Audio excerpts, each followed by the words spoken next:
আমি আজকে চলে এসেছিলাম হাটগাছা আবাদ পাড়ায়। তা আবাদ পাড়ায় এসে এটা কী দেখছি বলো তো? এটা কি বলো তো? এটা হলো গুড়, খেজুরের গুড়। পুরো এক কড়াই রস জাল দিয়ে এইটুকু গুড় হয়েছে।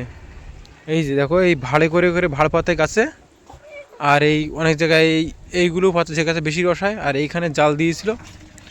জাল দিয়ে ওই যে দুই দাদা দেখতে পাচ্ছ, ওই দুই দাদা, একজন এই হলুদ ড্রেস পরে গাছ কাটে, আর ওই লোক জাল দেয়।